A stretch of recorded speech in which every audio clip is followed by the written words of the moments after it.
625페이지 계약의 해제와 해제에서 해제가 나오죠. 일단 계약의 해제는 유효한 계약을 소급해서 무효화시키는 걸 우리가 해제라고 해요. 일단 채무 불이행이 있으면 계약을 해제할 수가 있고요. 해제하면 계약은 소급해서 뭐가 되냐면 무효가 됩니다. 그래서 우리가 실제로 해제에 대해서는 채무 불이행이 있으면 계약 해제할 수 있게 중요해요. 그래서 앞으로는 채무 불이행하면 해제, 해제하면 뭐예요?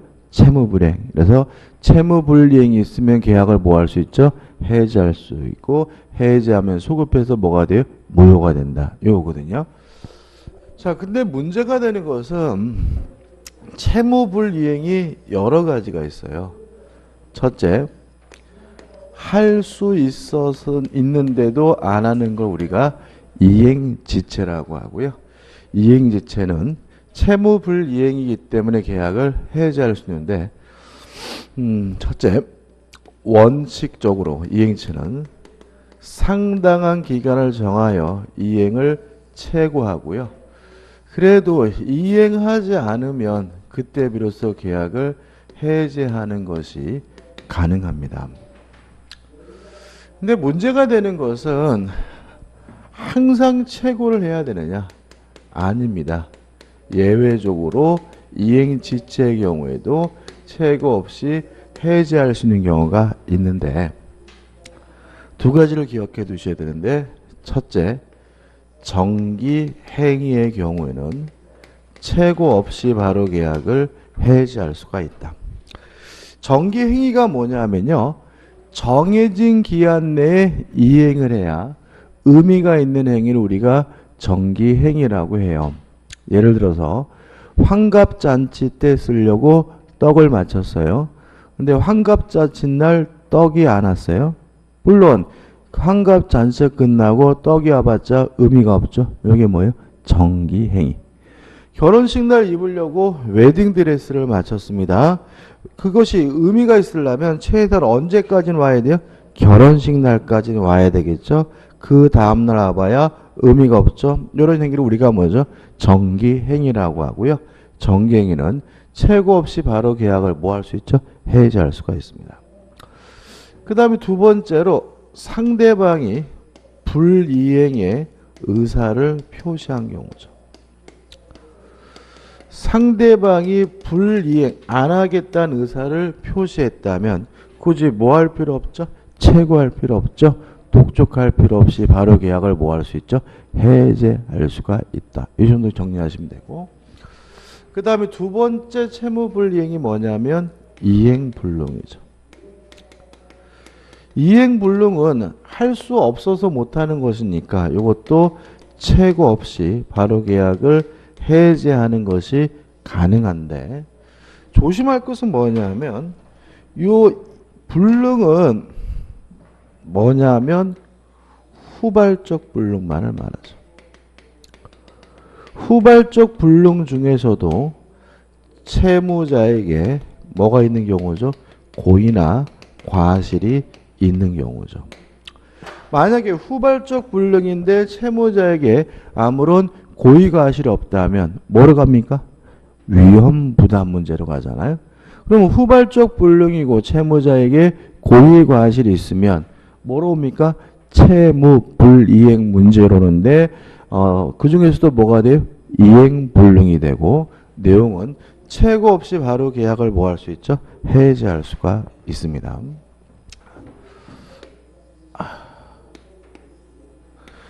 그 다음에 세 번째 채무 불이행은 불완전 이행입니다. 하긴 했는데 완전하지 않아요. 이럴 때는 일단 둘로 나뉩니다. 첫째, 추후에라도 완성이 가능하다면 이행지체와 마찬가지로 최고를 해야 계약을 해제할 수 있고요. 추후에도 완성하는 것이 불가능하다면 이땐 이행불능과 마찬가지로 최고 없이 바로 계약을 뭐 할 수 있냐면 해제할 수가 있습니다. 그 다음에 네 번째로 문제가 되는 것은 뭐냐면 채권자의 수령지체입니다. 자, 우리 판례에 따른다면 채권자에게는 채권만 있는 것이 아니라 수령해야 될 채무가 있다는 입장이고요. 따라서 채권자가 수령을 지체하는 것도 채무불이행이기 때문에 계약을 해지하는 것이 가능한데, 이때는 누가 계약을 해지하냐면 채무자 측에서 계약을 해지하게 되고요. 이것도 불능이 아니라 뭐죠? 지체이기 때문에 채무자 측에서 수령을 최고한 후에 그래도 수령하지 않으면 그때 비로소 계약을 뭐 할 수 있죠? 해지할 수가 있습니다. 그래서 해지는 총 4가지인 거예요. 그죠? 다시 말씀드리면 채무불이행이 있으면 계약을 뭐 할 수 있죠? 해제할 수가 있는데, 채무불이행은 할 수 있는데 안 하는 거 이행지체, 할 수 없어서 못하는 거 이행불능, 하긴 했는데 완전하지 않은 거 뭐죠? 불완전이행, 그 다음에 채권자가 수령을 지체하는 것도 채무불이행이고요. 요 4가지 사유가 있으면 계약을 뭐 할 수 있죠? 해지할 수가 있습니다. 자, 계약을 해지하게 되면 소급해서 무효가 돼요. 따라서 이행하기 전이면 이행할 필요가 없고요. 이행한 것이 있다면 첫째, 원상 회복을 해야 하는데, 요 해지에 관련된 원상 회복에서 꼭 조심하셔야 될 것은 뭐냐면, 원상 회복해야 될 것이 금전이면 반드시 뭘 붙이냐면 이자를 붙인다. 우리가 취소가 돼도 이행한 것이 있다면 부당이득 반환하잖아요. 그때는 뭘 안 붙여요? 이자를 안 붙여요. 근데 해제는 원상 회복해야 될 것이 금전이면 꼭 뭘 붙이죠? 이자를 붙이고, 이자는 연 5%입니다. 그 다음에 왜 계약을 해지했냐면 채무불이행이어서 계약을 해지했기 때문에 원상 회복도 청구하고 별도로 또 무엇도 청구하냐면 손해배상도 청구하게 되는데, 여기서 손해는 무슨 이익 배상이냐면 이행 이익 배상이 되는 거죠. 연습 한번 해볼까요? 이거 우리가 전에 했던 겁니다. 한번 생각해 보세요. 갑이 소유하고 있는 A 토지를요,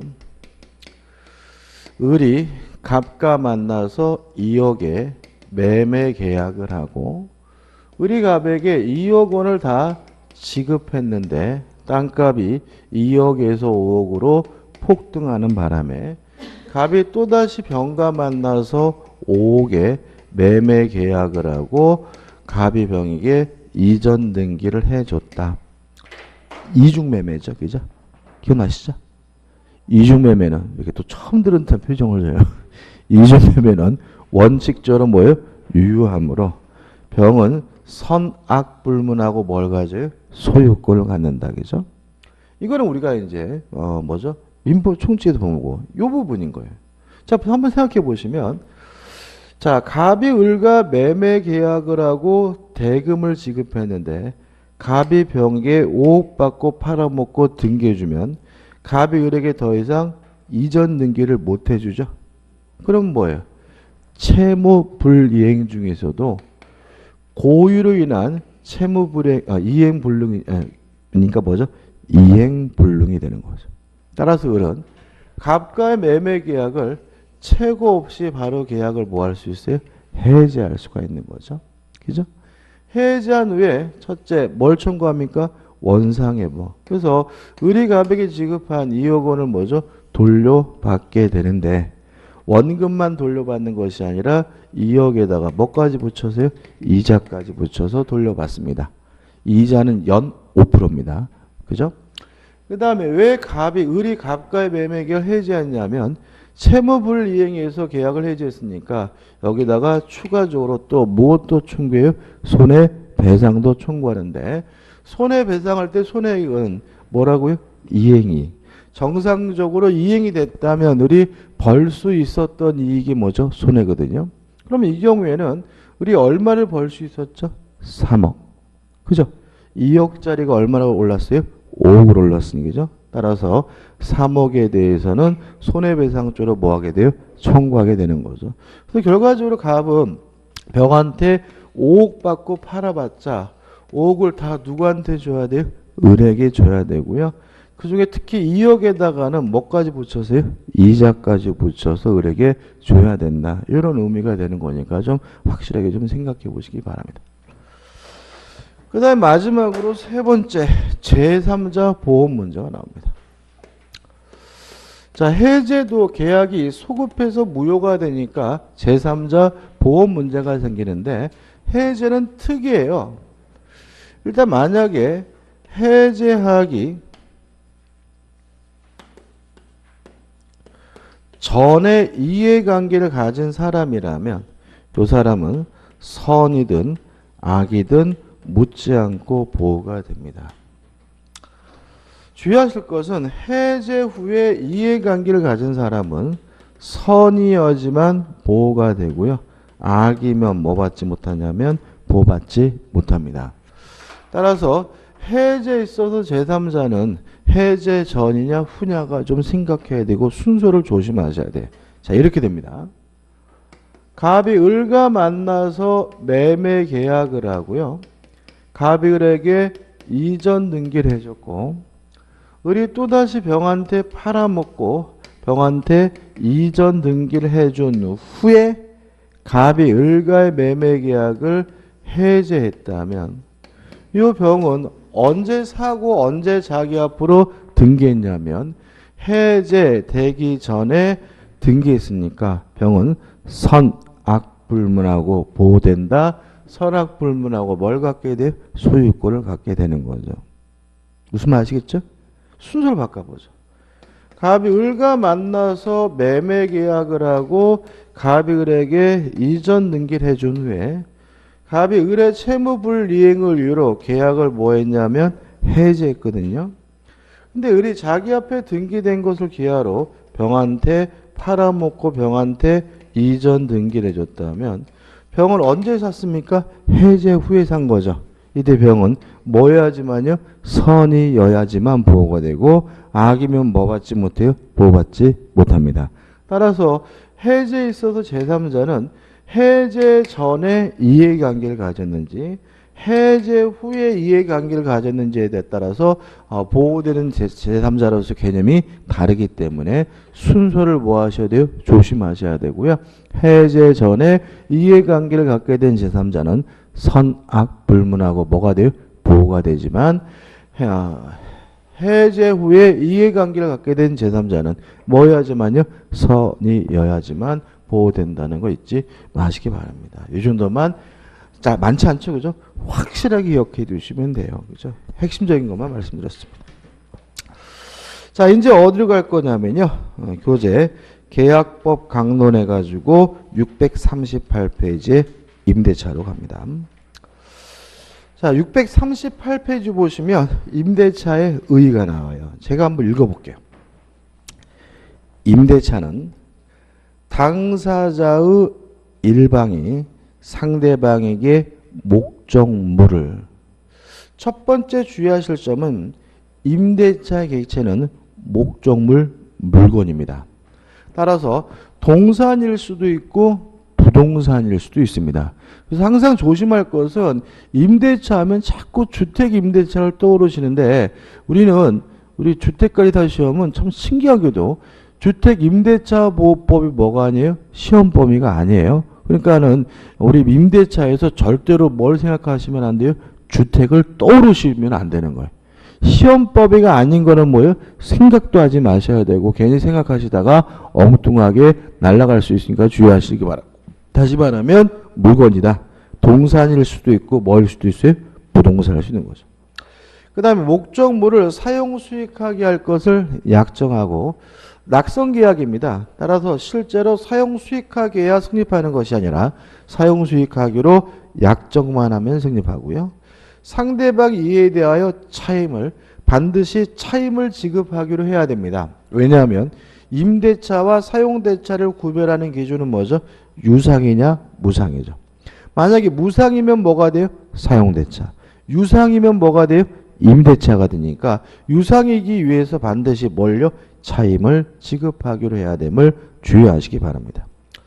그 다음 우측에 보시면 부동산 임차권에 강화해가지고 내용이 나오는데 가장 기본적인 건데 읽어보실 필요가 없는데 자 이런 문제입니다. 부동산 임차권은 물권이 아니라 뭐예요? 채권이에요. 따라서 특정한 사람에게만 주장할 수 있는 뭐 상대권이기 때문에 뭐가 인정되지 않습니까? 대항력이 인정되지 않습니다. 기억나시죠? 그죠? 항상 그러느냐? 이 문제에 대해서 여기서 갑자기 주민등록하면 대항력이 생기지 이러면 안 되겠죠? 주택임대차보호법 뭐가 아니라고요? 시험 범위가 아니죠. 이에 대해서 우리 민법은 임차권자가 등기를 하면 그때는 대항력을 취득한다라고 규정을 두고 있는 거죠. 따라서 임차권은 원칙적으로 채권이므로 뭐가 없습니까? 대항력이 없지만 뭘 하게 되면요? 등기를 하게 되면 뭘 갖게 돼요? 대항력을 갖게 된다. 이것만 정확하게 기억하시면 돼요. 그 다음에 넘기셔가지고 640페이지 오시면 임대차에 성립해가지고 낙성계약이므로 쌍방간의 합의로 뭐가 돼요? 성립되게 되고 목적물은 뭐예요? 물건이므로 동산일 수도 있고 부동산일 수도 있고요. 우측에 보시면 중요한 게 나오죠. 임대차의 존속기간입니다. 일단 임대차의 최장 기간에 대해서는 무제한입니다. 따라서 우리 판례는 영구무한으로 성립될 수 있다는 것이 우리 판례의 입장이에요. 그 다음에 중요한 게 뭐냐면 최단기간이죠. 최단기간은 보장하지 않습니다. 2년을 보장하는 건 뭐가요? 주택임대차 그렇고 우리 주택임대차는 뭐가 아니에요? 시험 범위가 아니니까 임대차는 뭘 보장하지 않습니까? 최단기간을 보장하지 않는다. 따라서 임대차 계약을 하면서 존속기간을 약정하지 않았다면 최단기간을 보장하지 않으므로 언제든지 자유롭게 해지 통고할 수가 있고요.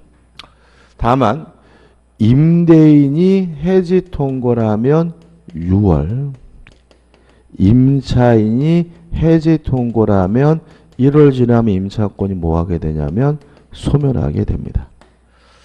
따라서 임대차는 오늘 임대차 계약을 하고 오늘 인도해 주고요. 존속기간 약정이 없으면 집주인이 내일 나가라 그래도 뭐죠? 상관은 없어요. 다만 이사 갈 수 있는 시간을 주기 위해서 몇 개월 지나면요? 6개월 지나면 임차권이 소멸하고요. 또 임차인 입장에서 존속기간을 약정하지 않으면 나가겠다라고 해도 상관은 없어요. 다만 이사 갈 수 있는 시간을 주기 임차 보증금을 마련할 수 있는 시간을 주기 위해서 몇 개월 지나면요? 1월이 지나면 임차권이 뭐죠? 소멸되게 됩니다. 실제로 임대차에 대해서 문제는 나오는데 어차피 종합적인 문제를 내거든요. 깊이 있게 내지는 않기 때문에 그때는 요 최단 기간을 보장하지 않고 약정이 없으면 언제든지 자유롭게 뭐죠? 해지 통과할 수 있다는 걸 잘 내니까 꼭 기억해 두셔야 됩니다. 그 다음에 이제 3번 기간을 연장해가지고 뭐가 나오냐면 임대차에 갱신해가지고 합의에 의한 갱신할 수 있고 그 다음에 1번 단기 임대차가 나오는데 단기 임대차의 갱신은 가입표입니다. 읽어볼 필요도 없는 부분 절대 안 나오고 그 다음에 2번 토지 임차인에 뭐가 나오냐면 갱신 청구권이 나와요. 자. 토지에 관한 임대차입니다. 다시 말하면 건물에 관한 임대차 이런 규정 없습니다. 토지에 관한 임대차가 만약에 존속 기간의 만료로 소멸되면 임차인은 임대인에게 한 번 더 하자라고 갱신을 청구할 수가 있고요. 그 갱신 청구에 대해서 거부당하면 임차인 임대인에게 내 건물 사라는 의미에서 지상물 매수를 청구할 수가 있습니다. 이 지상물 매수 청구권은 형성권이기 때문에 임대인은 뭐하지 못해요? 거부하지 못하고요. 강행 규정이기 때문에 특약으로 뭐 할 수 없어요? 배제할 수 없습니다. 여기까지 보시면은 뭐가 떠오르시냐면 지상권이 떠오르죠. 지상권하고 똑같습니다. 그래서 토지 임대차에 대해서는 지상권에 관한 민법 규정이 뭐가 돼요? 준용이 돼요. 따라서 토지 임차인은 지상권자와 마찬가지로 존속기간의 만료로 소멸되면 한 번 더 하자라고 뭐 할 수 있어요? 갱신 청구할 수 있고 거부당하면 뭐 할 수 있습니까? 지상물 매수를 청구할 수 있다. 이렇게 되는 거거든요. 다른 게 뭐가 있냐면은 토지 임대차가 만약에 존속 기간에 약정이 없는 임대차였어요. 존속 기간 약정이 없으면 언제든지 자유롭게 뭐 할 수 있어요? 해지 통고할 수 있으니까 임대인의 해지 통고로 소멸된 경우에도 임차인은 지상물 매수를 청구하는 것이 뭐죠?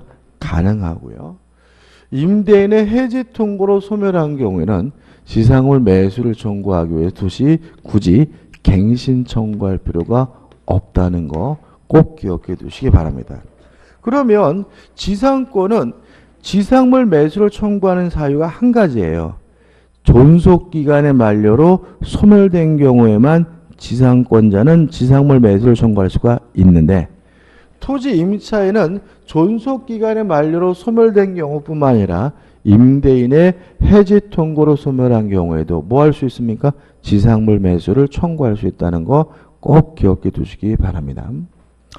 그 다음에 한 장을 넘겨보시면 뭐가 나오냐면 묵시갱신에서 법정갱신이 나옵니다.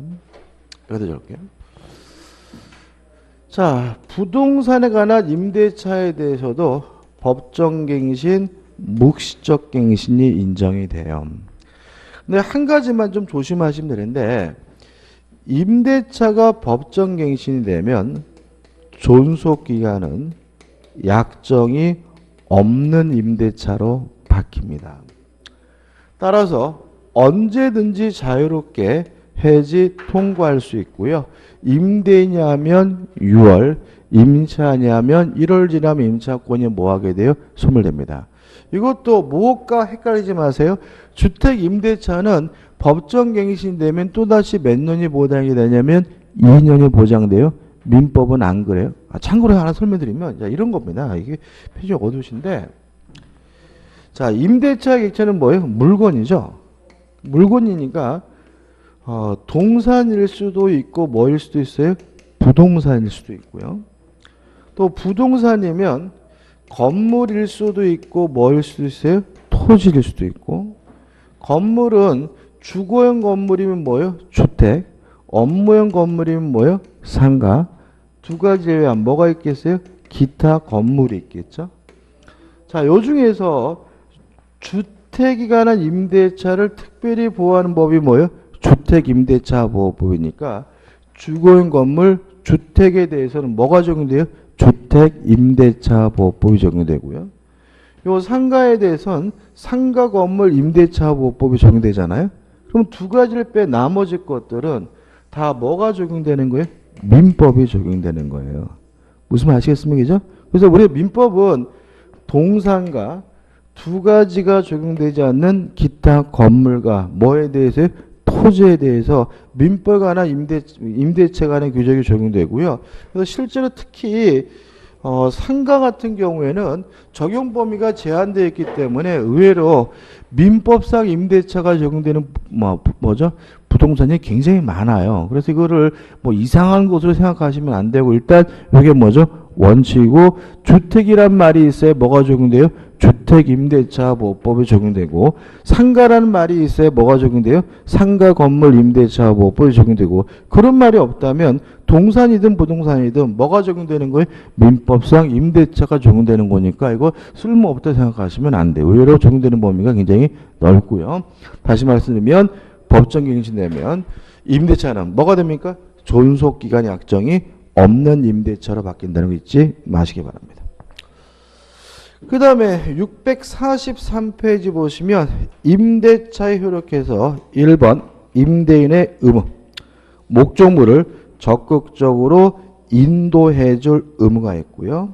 2번 고장난 곳이 있다면 적극적으로 임대는 수선해 줄 의무가 있다 해서 나오는 내용은 임차인이 손쉽게 고칠 수 있는 건 임차인 여전히 뭘 해야 돼요? 수선을 해야 되고 또 이러한 수선 의무를 면제하는 특약이 가능하긴 하지만 대규모 수선의 경우 여전히 임대인이 해야 된다는 너무나 상식적인 내용이 나니까 한번 읽어보시기 바라고요. 넘겨보시면 3번 적극적으로 뭐 해줄 의무가 있어요? 방해를 제거해 줄 의무가 있고 4번 담보 책임에 관한 규정도 적용됩니다.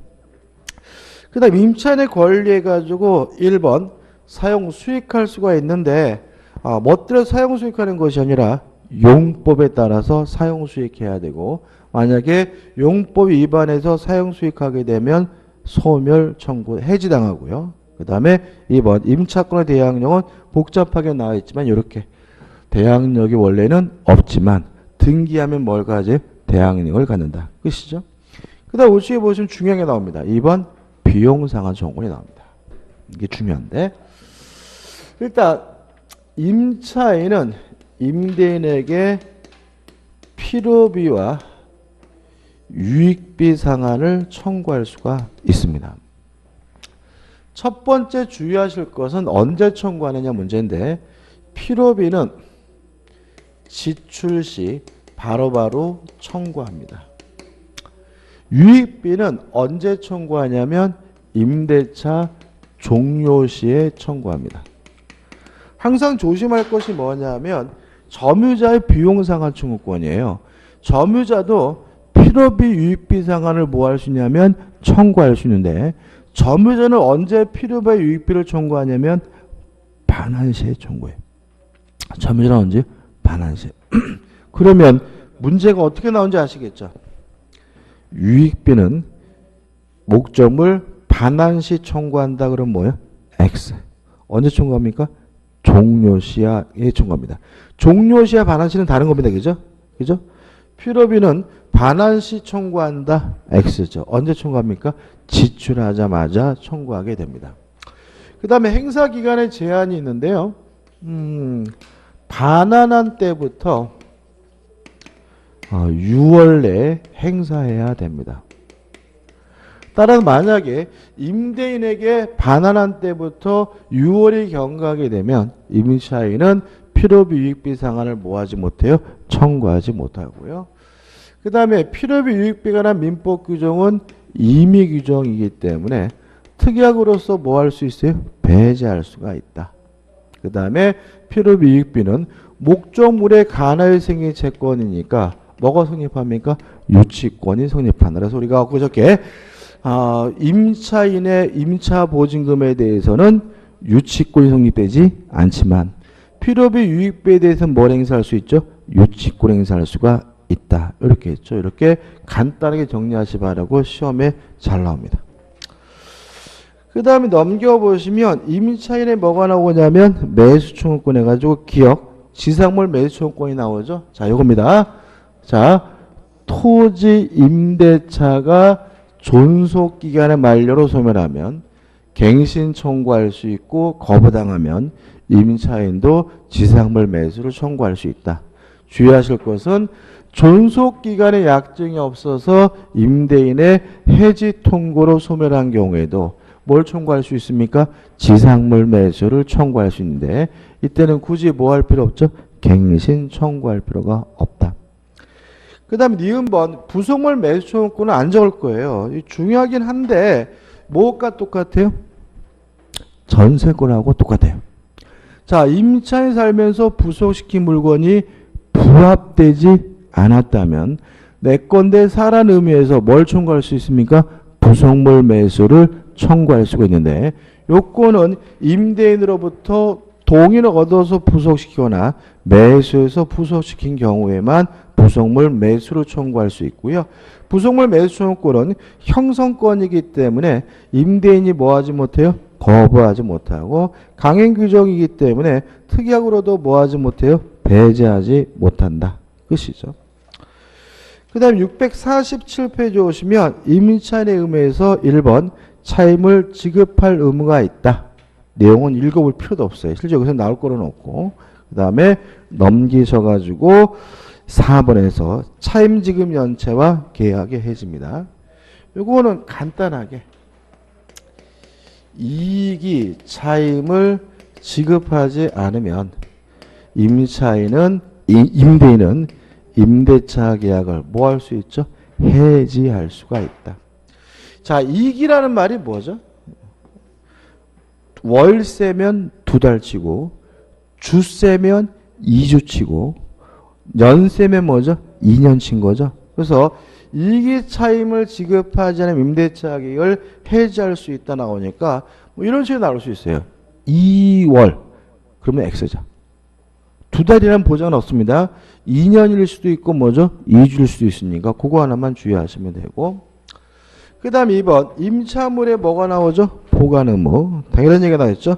임차 목적물을 반환 날까지 선관 주의 의무를 부담하고요. 3번 무단 양도 전대가 금지가 되고, 4번 임대차 계약이 종료가 되면 목적물을 반환해 줄 의무를 부담하고, 우측에 맨 위에 5번 공동 임차인의 의무는 연대에서 부담하게 됩니다. 그 다음 6번 임차권의 양도와 뭐가 나오냐면 전대가 나와요. 일단 기본적으로 임차권을 양도하거나 전대하려면 임대인으로부터 뭘 받아야 돼요? 동의를 받아야 되고요. 동의 없이 양도하거나 전대하면 임대차 계약을 뭐 할 수 있냐면 해지할 수가 있어요. 이거는 사례로 좀 정리해 보죠. 하나만 정리해 봅니다. 자, 동의를 이거 너무 좁다. 이쪽으로 보겠습니다. 임대인으로부터 동의를 받지 않고요. 임차권을 양도하거나 전대한 경우 같이 기억하시면 됩니다. 요거 하나만 정리하고 들어갑니다. 갑이 을과 만나서 임대차 계약을 해서 을이 임차인이고 갑이 임대인인데요. 만약에 을이 자신의 임차권을 병에게 양도하거나 또는 전대하려고 하면 갑으로부터 뭘 받아야 되냐면 동의를 받아야 돼요. 동의를 안 받았어요. 첫째, 동의가 없었다 하더라도 양도 전대 계약 자체는 무효가 아니라 뭐죠? 유효합니다. 따라서 을은 병에게 뭘 부담하냐면 책임을 부담하게 됩니다. 자, 우리가 항상 말씀드리지만 무효라는 말은 효과가 없기 때문에 이행할 필요가 없는 게 뭐죠? 무효. 유효라는 말은 효과가 있다는 얘기니까 이행을 해야 되고 이행을 못하면 책임을 부담해야 되는 게 뭐죠? 유효잖아요. 따라서 양도 전대 자체가 동의가 없었더라도 유효하다는 말은 을은 병에게 뭘 부담해요? 책임. 가장 대표적인 책임은 갑으로부터 동의를 받아줄 뭐가 있어요? 책임이 있는 거죠. 이런 의미에서 양도 전대 자체는 무효가 아니라 뭐죠? 유효합니다. 다만 병은 갑으로부터 동의를 받지 못했기 때문에 자신의 권리를 갑에게 뭐 할 수는 없어요? 주장할 수는 없는 거죠. 따라서 갑은 병에게 첫째, 자신의 소유권을 이유로 반환을 청구하는 것이 가능합니다. 다시 말하면 갑이 병에게 내 집에서 나가라라고 뭐 할 수 있어요? 요구할 수가 있고요. 그 다음 문제가 되는 것은 갑이 병에게 손해배상을 청구할 수 있냐 문제에 대해서 우리 판례는 갑이 을과 임대차 계약을 해지하지 않고 있는 상태라면 병에게 손해배상을 청구할 수는 없다는 것이 우리 판례 입장임을 주의하시기 바랍니다. 자, 이게 무슨 말이냐면 갑과 을 간의 임대차 계약이 유효한 상태라면 을은 갑에게 차임을 지급해야 되는 거고요. 따라서 병이 이 집에 살고 있더라도 갑에게는 뭐가 없는 거예요? 손해가 없는 거죠. 만약에 을이 갑에게 차임을 지급하지 않아서 손해가 있다면 손해배상은 누구한테 청구할 문제예요? 을에게 청구할 문제인 거죠. 따라서 갑과 을 간의 임대차 계약이 유효한 상태라면, 갑이 을과 임대차 계약을 해지하지 않고 있는 상태라면 갑은 병에게 뭘 청구할 수 없어요? 손해배상을 청구할 수 없음을 주의하시기 바랍니다. 그 다음에 갑은 을과의 임대차 계약을 동의 없이 양도 전대했다는 이유로 뭐 하는 것이 가능하죠? 해지하는 것이 가능합니다. 끝이에요. 정리해볼까요? 자, 임차권을 양도하거나 전대하려면 임대인으로부터 뭘 받아야 됩니까? 동의를 받아야 한다. 따라서 동의 없이 동의 없이 양도 전대하면 임대는 임대차 계약을 뭐 할 수 있죠? 해지할 수가 있다. 다만 주의하실 것은 양도 전대 계약 자체는 무효가 아니라 뭐죠? 유효함으로 을은 병에게 뭘 부담하죠? 책임을 부담하게 되고요. 그 다음에 갑은 병에게 소유권을 이유로 반환 청구하는 것이 가능하지만 을과의 임대차 계약을 뭐 하지 않고 있어요? 해지하지 않고 있다면 갑은 병에게 손해배상을 청구하지 못함을 주의하시 바랍니다. 여기서 이제 시험 문제가 나오면 좀 까다롭게 느껴지게 되는데 가장 핵심이 되는 것은 동의가 없었다 하더라도 양도 전대 자체는 무효가 아니라 뭐죠? 유효하다는 점. 그죠? 그 다음에 또 두 번째, 손해배상을 청구하려면 갑은 을과의 임대차 계약을 뭘 해야 돼요? 해지해야 되는 점. 요 두 가지가 쟁점이 되는 거니까 잊지 마시기 바랍니다. 요 정도만 하고 넘어갑니다. 그 다음에 이제 어디로 갈 거냐면요. 653페이지에 보증금과 권리금이 나오는데 일단 1번 보증금은 한 가지만 잊지 않으시면 돼요. 보증금에서 연체 차임을 공제할지 안 할지는 임대인 마음이다. 따라서 임차인은 연체 차임을 보증금에다 공제해 줄 것을 뭐 할 수는 없어요? 요구할 수는 없다. 그거 하나만 주의하시면. 이게 상식적이죠, 그죠? 기억해 두시고. 나머지 것들은 읽어볼 필요도 없고. 그 다음에 넘겨보시면 권리금이 나오는데 권리금은 뭐죠? 가입표입니다. 아예 보실 필요도 없습니다. 그 다음에 임대차의 종료. 1번 존속기간이 만료가 되면 종료된다. 그렇지. 2번 해지 통고 나와 있죠. 다시 한번 말씀드릴까요? 임대차는 최단 기간을 원칙적으로 뭐 하지 않습니까? 보장하지 않으므로 존속기간에 약정 없으면 언제든지 자유롭게 뭐 할 수 있죠? 해지 통고할 수 있고, 임대인이 하면 6월, 임차인이 하면 1월 지나면 임차권이 뭐죠? 소멸된다. 끝입니다.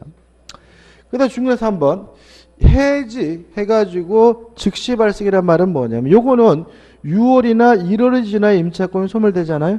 근데 우측에 총 5가지 사유는 해지하는 순간 임대차가 뭐죠? 소멸된다는 얘기인데 총 5가지인데요. 보시면 너무나 당연한 건데.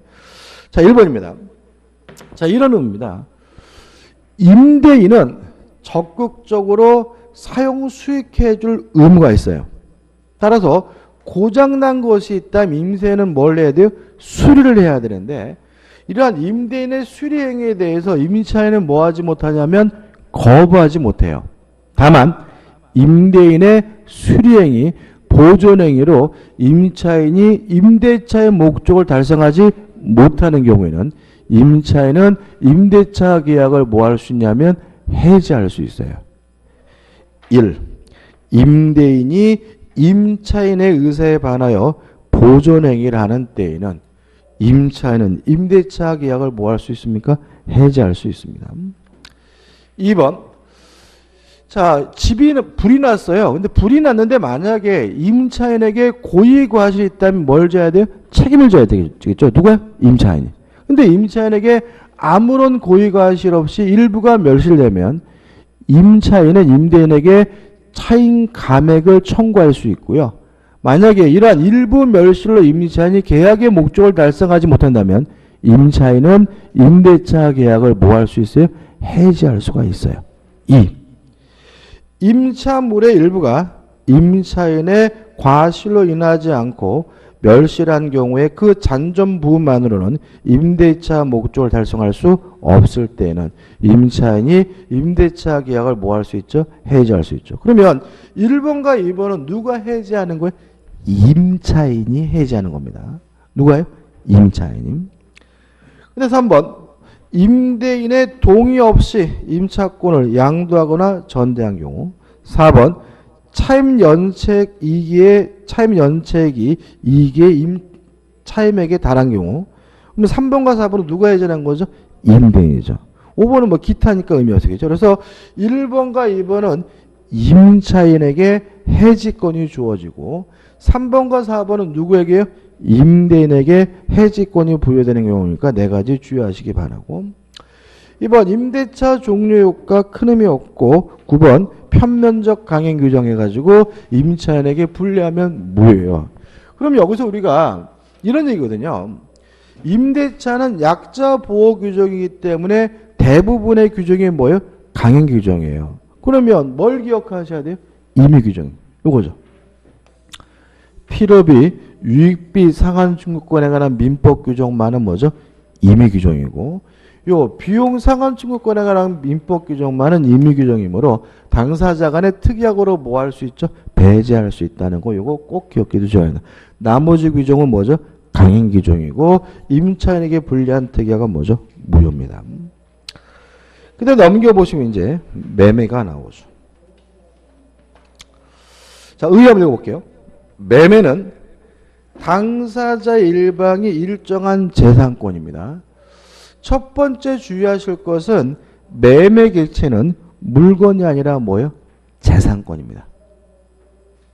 따라서 소유권을 거래하는 것도 물론 뭐죠? 매매지만 지상권을 거래하는 것도 뭐예요? 매매고 임차권을 거래하는 것도 매매고 특허권을 거래하는 것도 매매입니다. 자, 매매 목적은 물건이 아니라 뭐라고요? 재산권임을 주의하시 바라고. 상대방이 이전할 것을 약정하고 낙성계약입니다. 따라서 실제로 재산권을 이전해야 성립하는 것이 아니라 이전하기로 뭐만 하면요? 약정만 하면 성립하게 됨을 주의하시기 바라고. 상대방이 이에 대하여 대금을 세 번째 주의할 점은 대금 반드시 금전이어야 합니다. 왜냐하면 만약에 재산권의 대가로서 또 다른 재산권을 이전하기로 하면 그것은 매매가 아니라 교환이 돼요. 그래서 매매가 되려면 재산권의 대가는 반드시 뭐 해야 돼요? 금전이어야 함을 주의하시기 바랍니다. 성질 한번 보시면 될 것 같고 우측에 성립해가지고 당사자의 합의가 있으면 성립하고 특징에서 매매 예약이 나오는데 예약은 시험 문제 나올 것은 아닌 것 같고요. 바로 몇 페이지로 갈 거냐면 659페이지 가서 계약금으로 갑니다.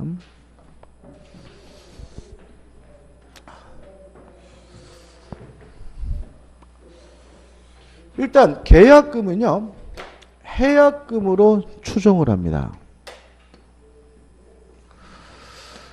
따라서 계약금을 수수하게 되면 원칙적으로 해약금으로서의 기능을 수행하게 되는데 해약금이라는 말은 뭐냐면 계약을 해제할 수 있는 금전 이런 뜻이에요. 자, 이런 말입니다. 자, 만약에 매매 계약을 하면서 계약금을 안 줬어요. 그러면 계약금을 포기하고 계약을 해지할 수는 없겠죠. 그죠? 근데 만약에 매매 계약을 하면서 계약금을 줬다면 이제 계약금을 포기하고 계약을 뭐 할 수 있어요? 해지할 수 있는 거죠. 다시 말하면 계약금을 줌으로써 계약을 뭐 할 수 있게 돼요? 해지할 수 있게 되는데 이게 뭐라고요? 해약금적 성질인 거죠. 자, 그러면 다시 말씀드리면 계약금을 주게 되면 계약을 뭐 할 수 있어요? 해지할 수 있어요. 어떻게 할 수 있냐면 준 사람은 일반적으로 누구죠? 매수인이죠. 포기하고, 받은 사람은 일반적으로 누굽니까? 매도인이겠죠. 102배를 상환함으로써 해약금을 이유로 계약을 해제하는 것이 뭐죠? 가능해요. 자, 문제는 이것도 해제기 때문에 계약이 소급해서 무효가 된다. 소급해서 뭐가 되냐면 실효가 된다는 점은 일반적 해제와 같아요.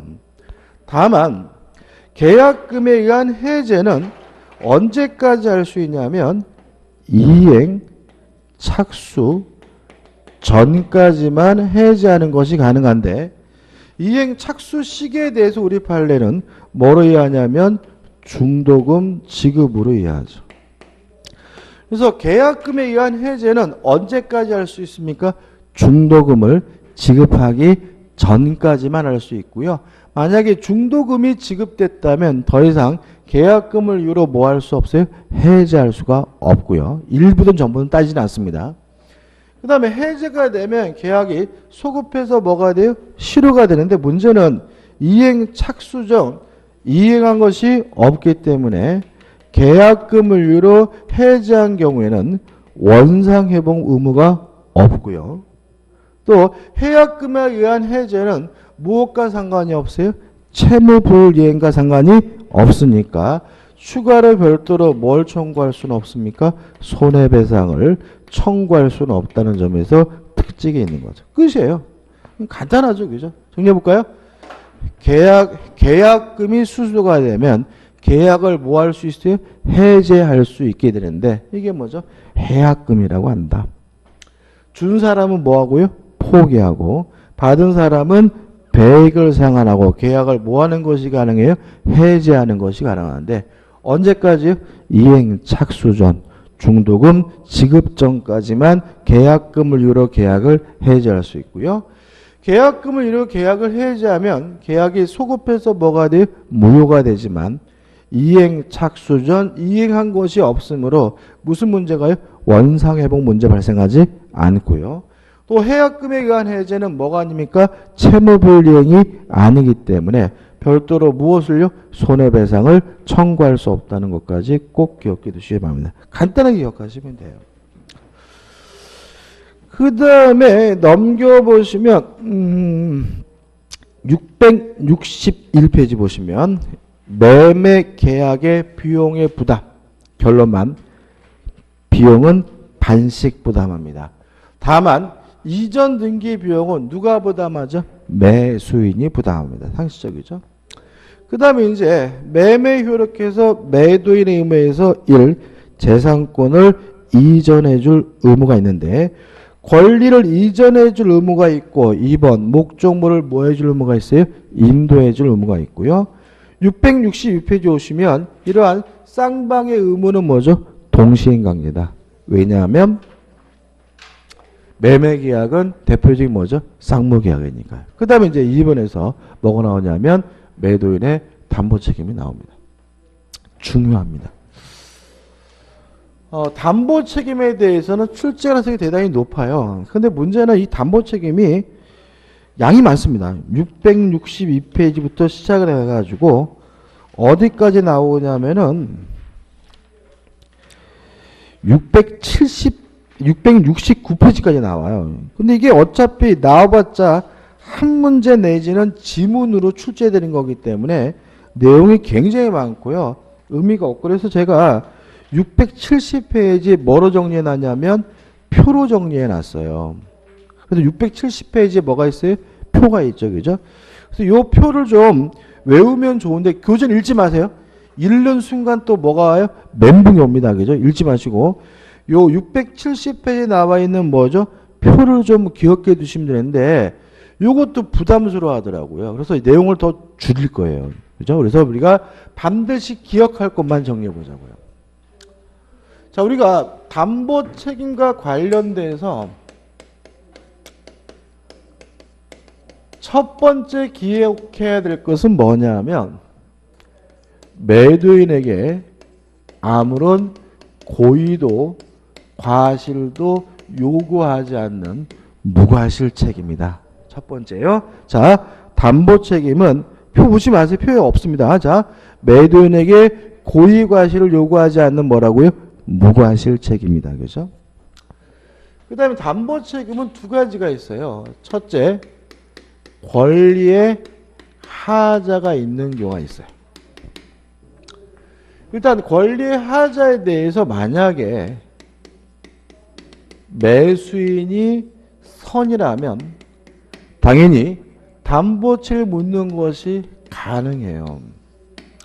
이것도 문제 푸는 요령인데 꼭 그런 건 아니지만 실제로 우리 시험에서는 선의 매수인이 뭘 못한다 그러면 그냥 X에.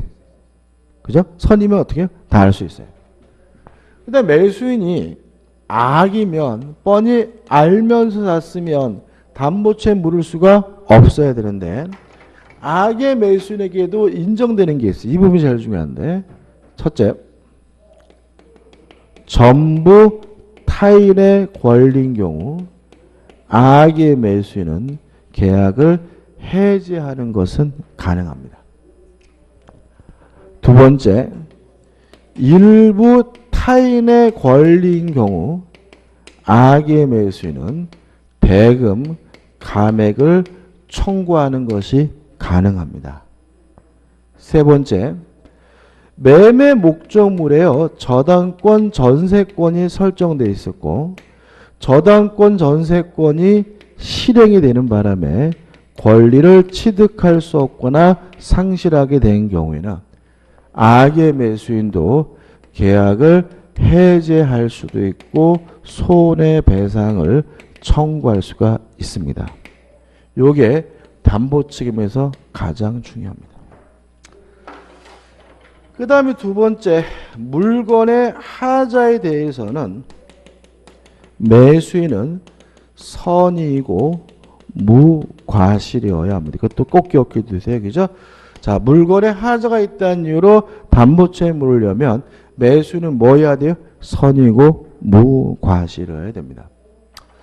그 다음에 제척기간의 제한이 있는데 권리의 하자는 1년이고요. 물건의 하자는 제척기간이 몇 개월이냐면 6개월인데 만약에 매수인이 선이라면 언제부터 1년이냐면 안날로부터 1년이고요. 매수인이 악이라면 언제부터 1년이냐면 매매 한 날로부터 1년이고요. 물건의 하자의 경우에는 매수인이 뭐 해야 돼요? 선이고 무과하셔야 되니까 항상 안날로부터 몇 년이냐면 6개월이라는 거 기억해 두시기 바라고요. 마지막으로 전부 타인의 권리인 경우와 저당권 전세권의 실행의 경우에는 제척기간의 제한이 없다. 기간 제한이 없다는 것까지 기억해 두시면 됩니다. 끝입니다. 그죠? 어차피 우리가 뭐 여기다가 시간을 많이 투자할 문제는 아니기 때문에 요 정도만 정확하게 기억하시면 돼요. 그죠? 외우는 겁니다. 그죠? 첫째, 매도인에게 뭐가 필요 없습니까? 고의나 과실이 필요 없다. 무과실 책임이죠. 두 번째, 권리의 하자의 경우에 매수인이 선이면 당연히 뭘 물을 수 있어요? 담보 책임을 물을 수가 있는데 악의 매수인에게도 인정되는 게 있다. 첫째, 전부 타인의 권리인 경우에 계약의 해제. 두 번째, 일부 타인의 권리인 경우에 대금 감액 청구. 세 번째, 저당권 실행으로 권리를 취득할 수 없거나 상실한 경우에 해제와 손해배상은 누구들? 악의 매수인도 할 수 있고요. 나는 진짜 모르겠다라고 한다면 최소한 요 세 가지라도 정확하게 외우셔야 돼. 이거는 어느 정도 외우는 거냐면 많은 양을 축소한 거기 때문에 막 줄줄줄 나오게 막 구구단 외우듯이 뭐죠? 팍 나오게 뭐죠? 외워두셔야 돼 이건요. 그 다음에 물건의 하자에 대해서는 매수인이 뭐 해야 돼요? 선이고 무과실해야 된다. 제척기간은 권리하자는 1년인데 선이면 언제부터요? 안날로부터 1년. 악이면 뭐죠? 한날로부터 1년이고요. 물건의 하자의 경우는 안날로부터 뭐죠? 6개월이다. 그 다음에 전부 타인의 권리인 경우와 저당권 전세권의 실행 경우에는 제척기간의 제한이 없다는 거 꼭 기억해 두시기 바라고 끝까지 이거 안 해오셔서 저런 괴롭히는 분이 발생하게 되는데 잊지 마시고 꼭 외워두시기 바랍니다. 끝입니다. 그 다음에 671페이지 오시면 매수인의 의무에서 대금지급 의무에서 1번 매매계약은 쌍무계약이므로 쌍방의 의무는 동시에 이행해야 된다. 쌍방의 의무는 동일한 기한이 있는 것으로 추정을 하고요. 2번 대금 지급 장소는 원칙적으로 매도인의 주소지입니다. 다만 인도와 동시에 대금을 지급하는 경우에는 인도 장소가 그 다음에 3번 대금의 이자가 나옵니다. 여기서도 중요한 거 하나 정리해야 돼요.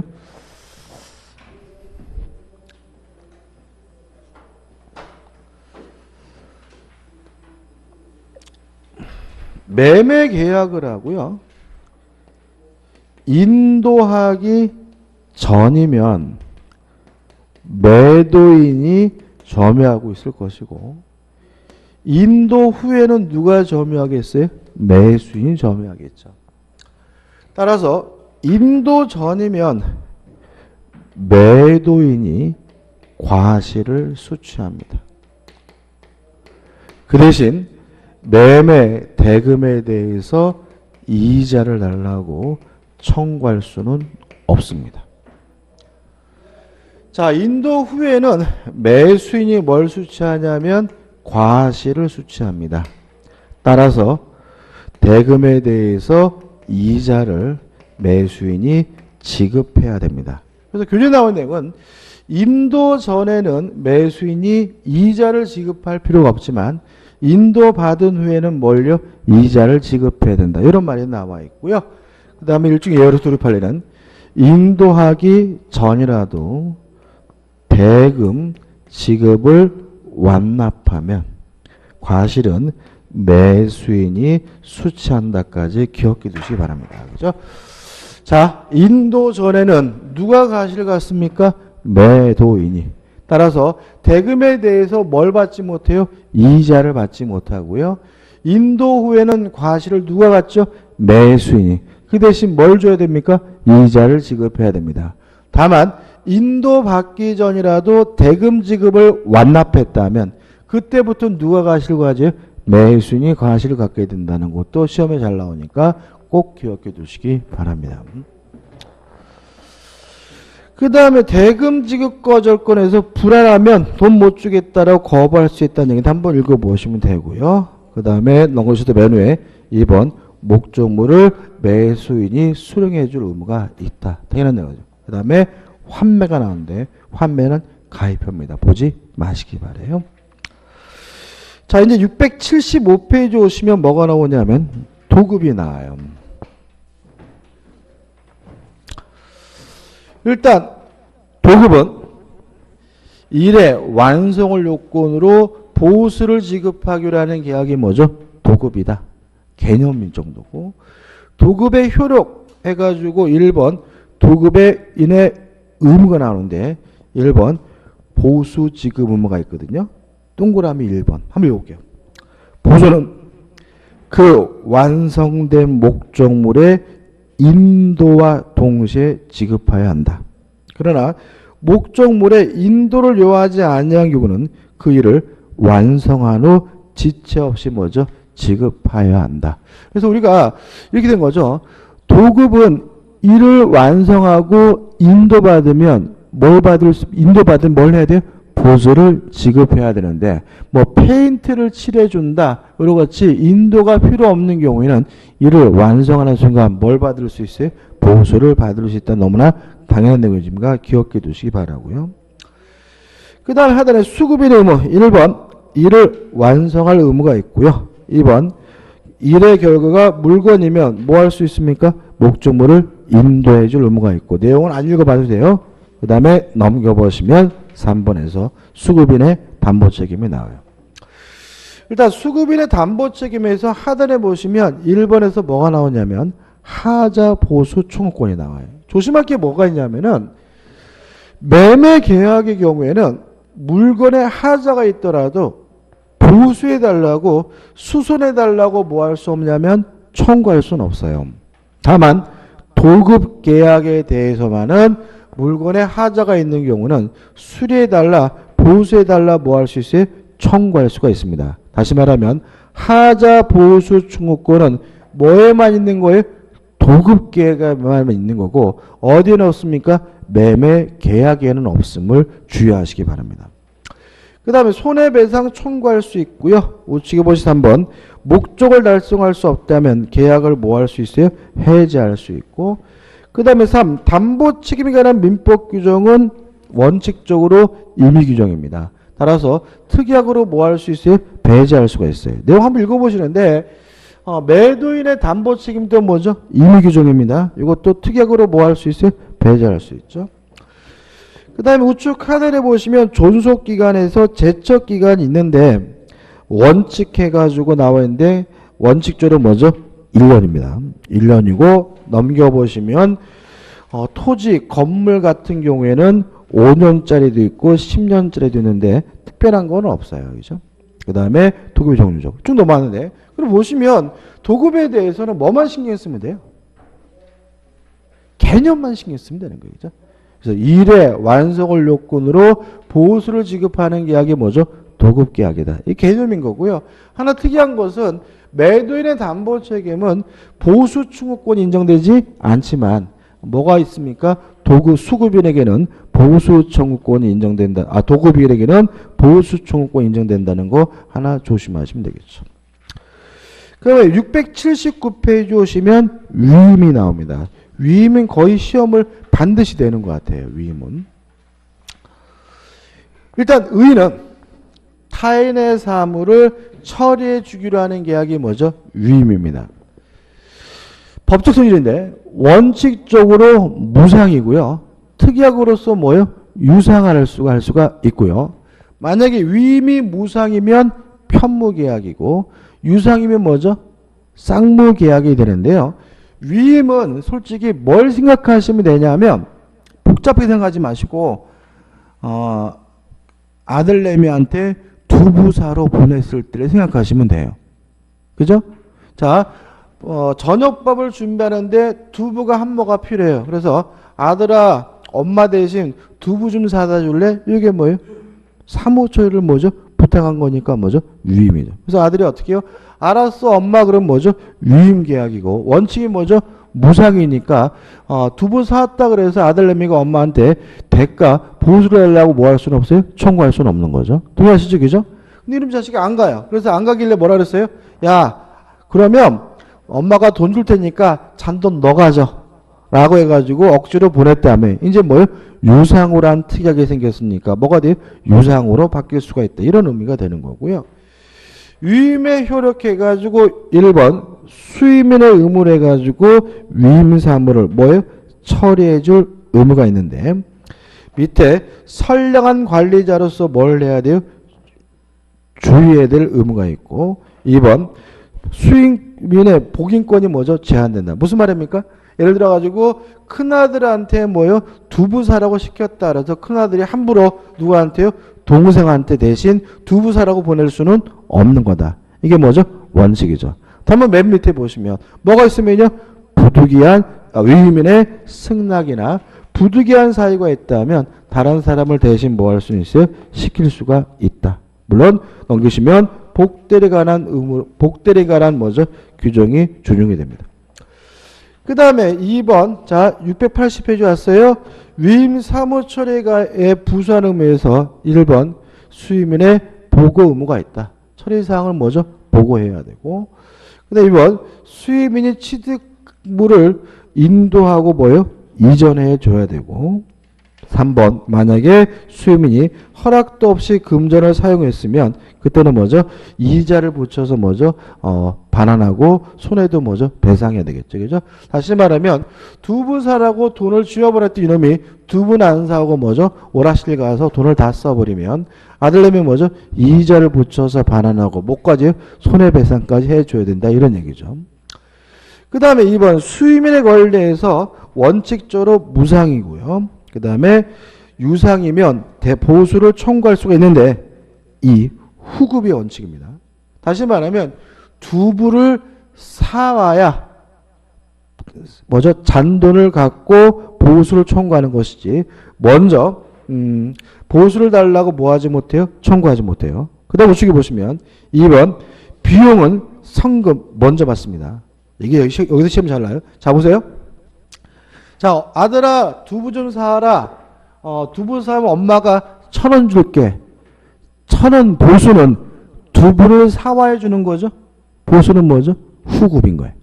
근데 엄마 두부값 줘야지. 두부값 비용은 뭐예요? 먼저 줘야 되는 겁니다. 그죠?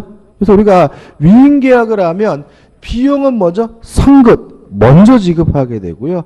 보수는 뭐죠? 후급 나중에 오면 돼요. 두부값은 뭐죠? 일 시킬 때 먼저 줘야 되고요. 뭐죠? 보수는 뭐죠? 두부를 사원에 지급해야 된다는 거 너무나 당연한 거지만 시험에 잘 나오니까 꼭 기억해 두시고. 그래서 작년도 마찬가지였던 것 같아요. 뭐죠? 비용은 사물을 처리한 후에 청구할 수 있다 그러면 뭐죠? X. 그죠? 비용은. 보수는 사물을 처리한 후에 청구할 수 있다 그러면 뭐예요? O. 그죠? 보수와 비용은 다르니까 그거 하나만 주의하시면 돼요.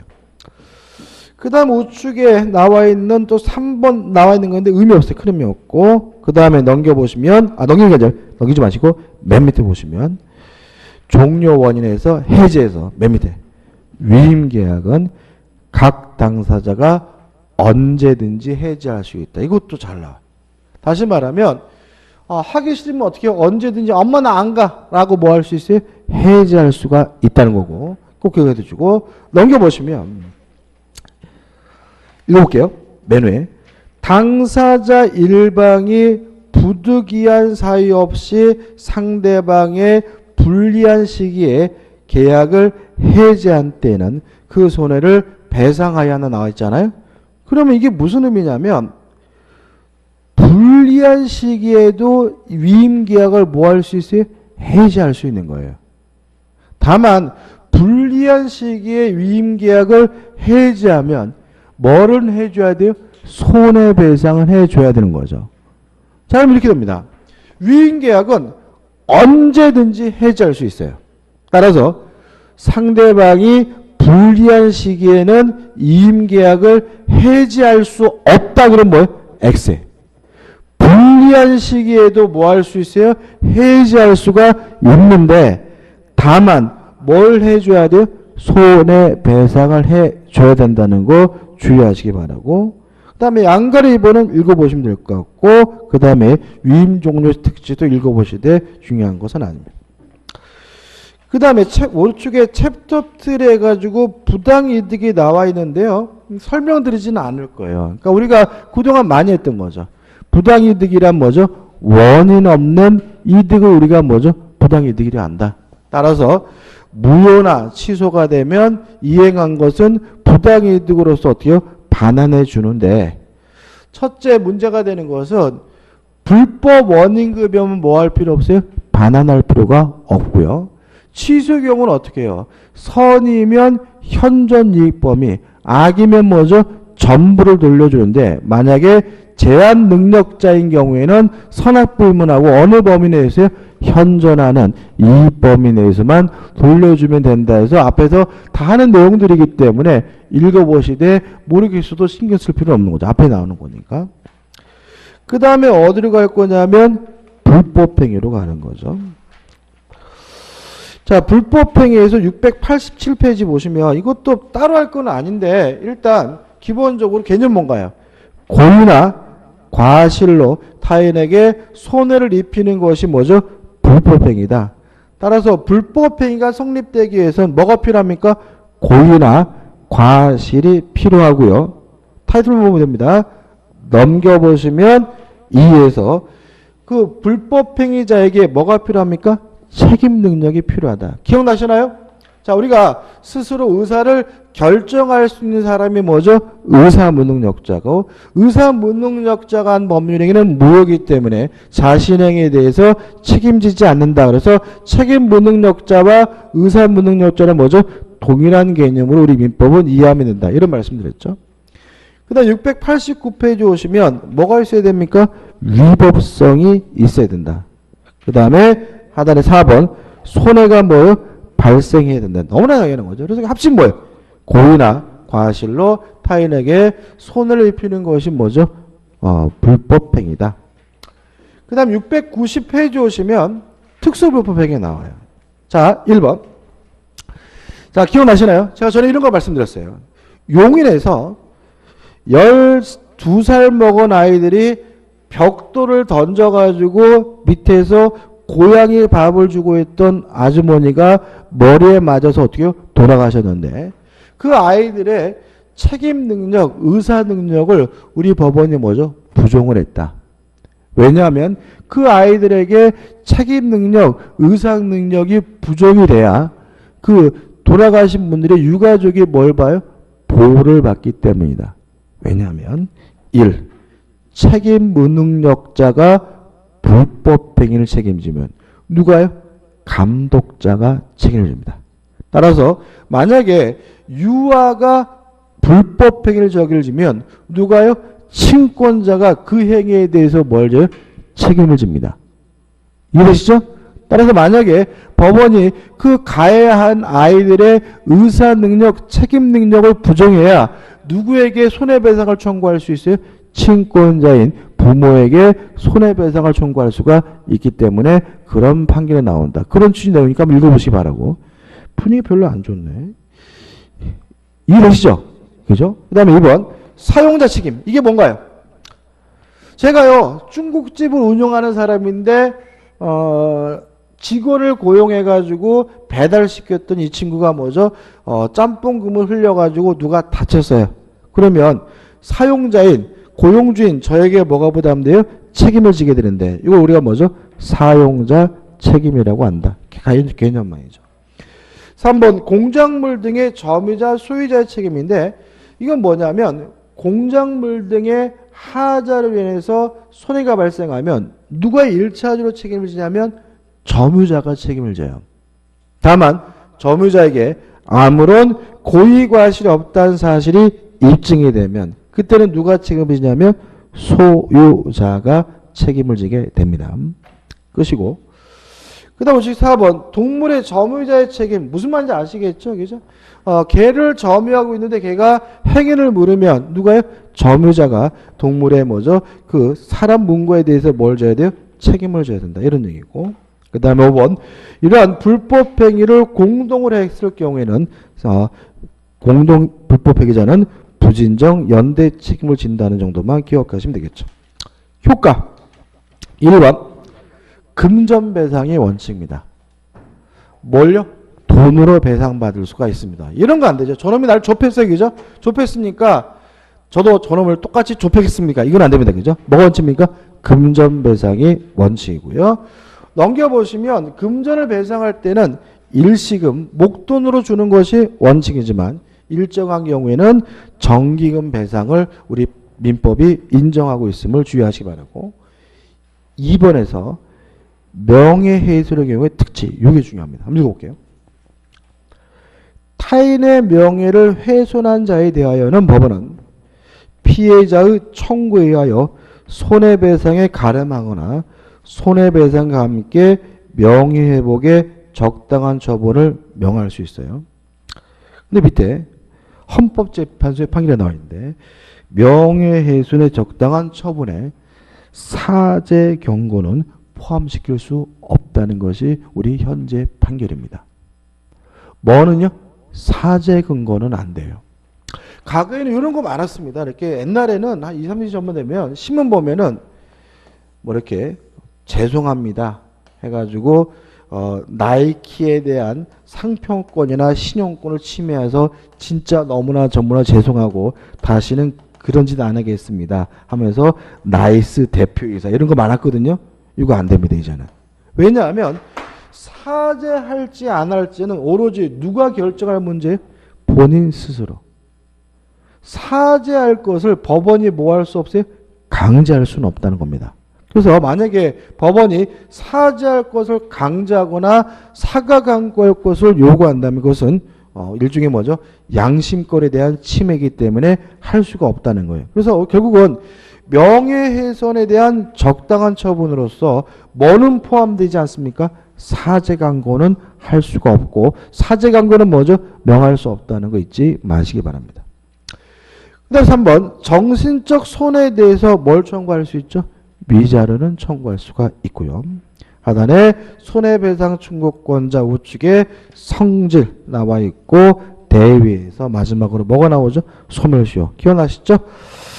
손해 및 가해자를 한 날로부터 3년, 불법행위를 한 날로부터 몇 년이죠? 10년 내에 청구해야 된다는 것까지 보시면 됩니다. 이렇게 해서 이제 다 끝났고요. 좀 쉬었다가 다시 맨 앞으로 들어가서 맨 앞부터 다시 시작하도록 하겠습니다.